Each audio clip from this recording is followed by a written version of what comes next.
শুভ নববর্ষ বন্ধুরা, দেখতেই পাচ্ছেন নববর্ষের দিন কত রকম কিছু রান্না করেছি বাড়িতে।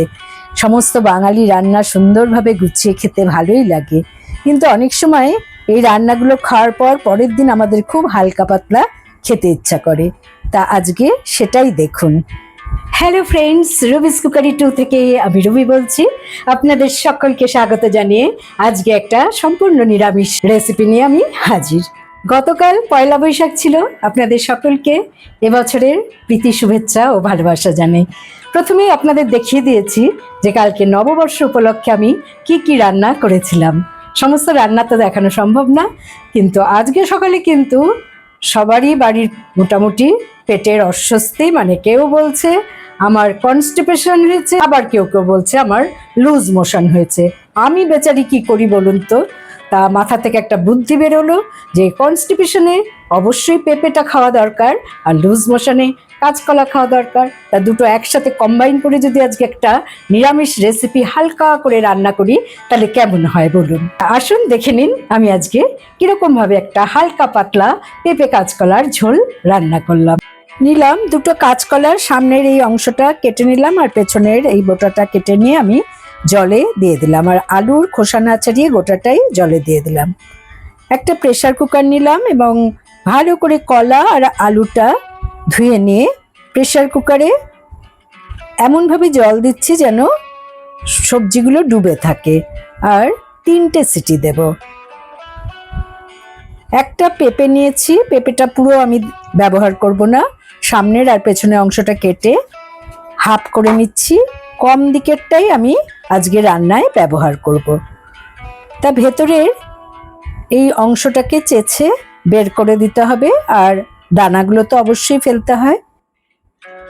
খোসাটাকেও এমনভাবে ছাড়িয়ে নিতে হয় যাতে কোনো সবুজ অংশটা গায়ে লেগে না থাকে, তাতে কিন্তু রান্নার পর অনেক সময় পেঁপে তেতো লাগে।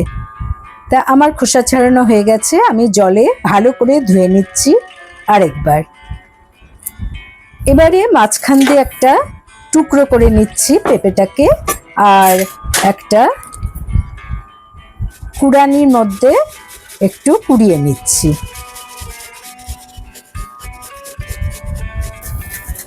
আমার পেঁপে কোড়ানো হয়ে গেল। এবারে এই কুড়ানো পেঁপেটাকে আমি সামান্য জলে ভাপিয়ে নেব।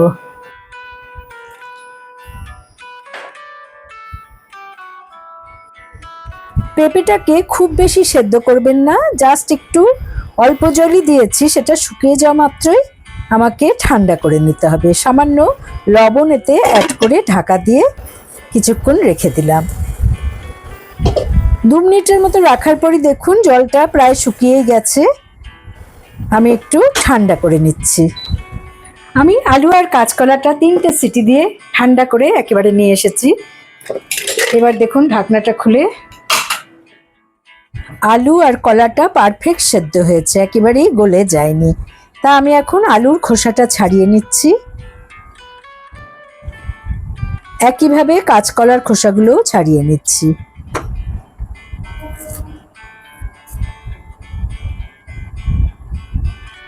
প্রথমে একটু হাত দিয়ে ভেঙে নিচ্ছি, তারপর স্ম্যাশারের সাহায্যে আমি ভালো করে ম্যাশ করে নিচ্ছি। আপনারা চাইলে হাতের সাহায্যেও এই কাজটা করে নিতে পারেন, তবে দেখবেন যেন ভেতরে গুটলি না থাকে।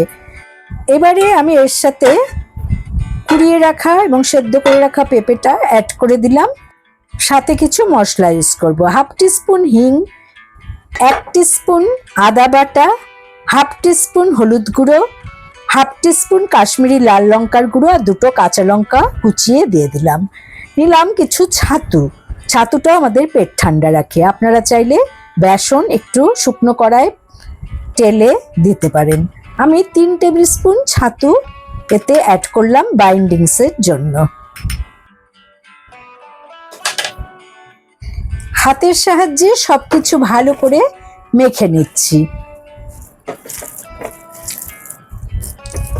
সুন্দর করে সবকিছু মাখা হয়ে গেছে। আমি এবারে এভাবে একটা করে ডো ছোট ছোট বানিয়ে নেব, তবে তার আগে একটু হাতে তেল মেখে নেবেন, তাহলে ডোটা হাতে লেগে যাবে না। তা সুন্দর করে এরকমভাবে হাতের সাহায্যে গোল গোল চ্যাপ্টা চ্যাপ্টা করে আমি ডোগুলো বানিয়ে নিচ্ছি। প্রত্যেকটা ডো বানানোর আগে কিন্তু আমি হাতে একটু তেল মেখে নিচ্ছি। এইভাবে একে একে সমস্ত ডো আমার বানানো হয়ে গেল। পেঁপে আর কাঁচকলা আর আলু দিয়ে যে কোপ্তাগুলো আমি বানিয়েছি এটা ঢেকে রাখলাম। ঢেকে রেখে আমি আর যে সমস্ত সবজি ব্যবহার করব সেগুলো দেখিয়ে দিচ্ছি। প্রথমে মিডিয়াম সাইজ একটা টমেটো আমি নিলাম এবং ভালো করে কুচিয়ে নিচ্ছি। ভেতরের দানাগুলো কিন্তু আমি ফেলে দেব।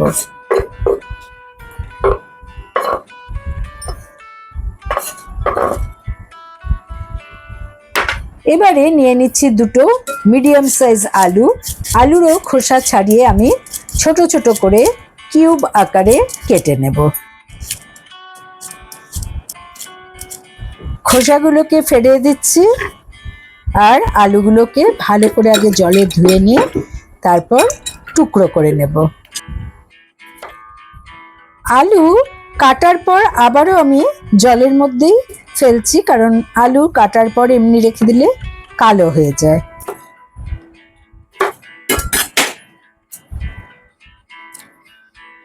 আরেকবার ভালো করে ধুয়ে নিয়ে আমি আলুগুলোকে একটা পাত্রে তুলে নিচ্ছি।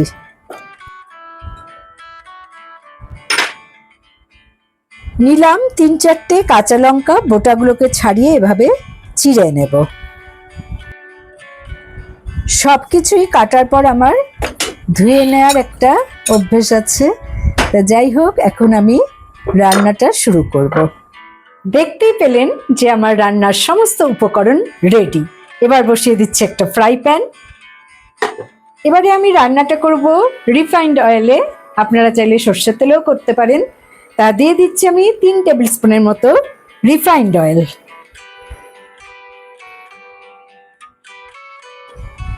তেল গরম হয়ে গেছে, আমি এবারে একে একে কোপ্তাগুলোকে ভেজে নিচ্ছি।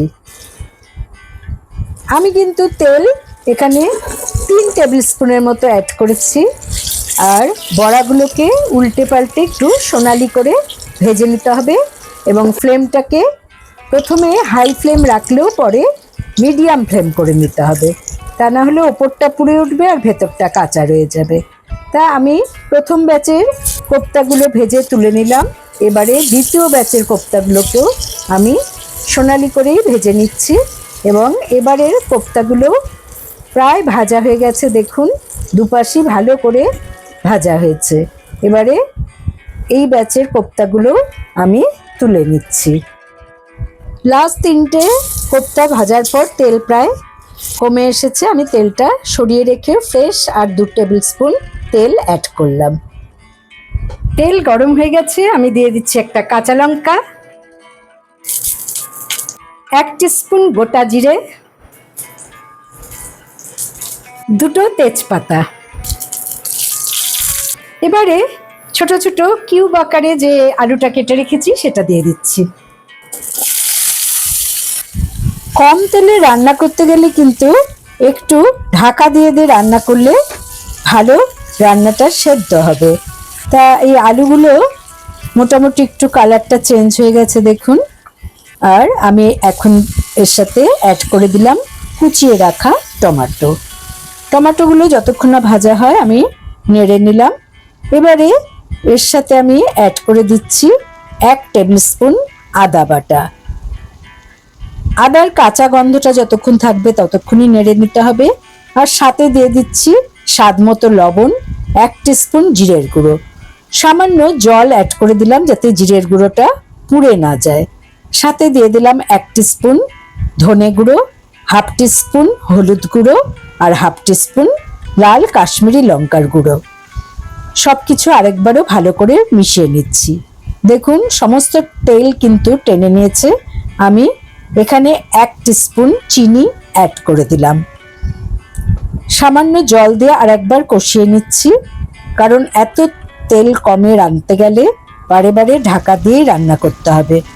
তা আমি এখন দেখে নেব যে আমার আলুটা সেদ্ধ হয়েছে কিনা, কারণ মশলাটা কিন্তু ভালোই কষে গেছে। আলুটাও দেখুন ভালো সেদ্ধ হয়ে গেছে। খুবই ভালো সেদ্ধ হয়েছে, তা আমি আর বেশি ভাজবো না। এবারে অ্যাড করে দেব পরিমাণ মতো জল। যেহেতু কোপ্তা রান্না করছি, সুতরাং জলটা একটু বেশি পরিমাণেই দিতে হবে, কারণ কোপ্তা অনেকটাই জল টেনে নেয়। ঝোল ফুটে উঠেছে, আমি আর বেশিক্ষণ ফোটাবো না, কারণ একটু ঝোল থাকতে থাকতে আমাকে বড়াগুলো দিয়ে দিতে হবে। তার আগে আমি দিয়ে দিচ্ছি এখানে 3টে চিড়ে রাখা কাঁচা লঙ্কা। আমি এবারে এই কোপ্তাগুলোকে ঝোলের মধ্যে দিয়ে দিচ্ছি। ভালো করে একটু নেড়ে নিলাম। দিলাম 1 টিস্পুন গরম মশলার গুঁড়ো। আবারও একবার নেড়ে নিচ্ছি। এবারে গ্যাস ফ্লেম অফ করে আমি 5 মিনিট ঢাকা দিয়ে স্ট্যান্ডিং পয়েন্টে রেখে দিলাম। তৈরি আমার কাঁচকলা পেঁপের কোপ্তা। সাদা ভাতের সাথে এরকম হালকা পাতলা আলু দিয়ে কোপ্তা দারুণ লাগে। বিশেষ করে পেটের কোনো প্রবলেম হলে আপনারা এই সুস্বাদু রেসিপিটি অনায়াসে রান্না করে খেতে পারেন। তো বন্ধুরা, যদি ভালো লেগে থাকে তাহলে অবশ্যই আমার চ্যানেলে একটা লাইক করতে ভুলবেন না। এখনও যারা লাইক করেননি তারা প্লিজ একটা লাইক করে দিন। ভালো থাকুন, সুস্থ থাকুন। পরের এপিসোডে নতুন রান্নার রেসিপি নিয়ে হাজির হব আমি রুবি। Thanks for watching.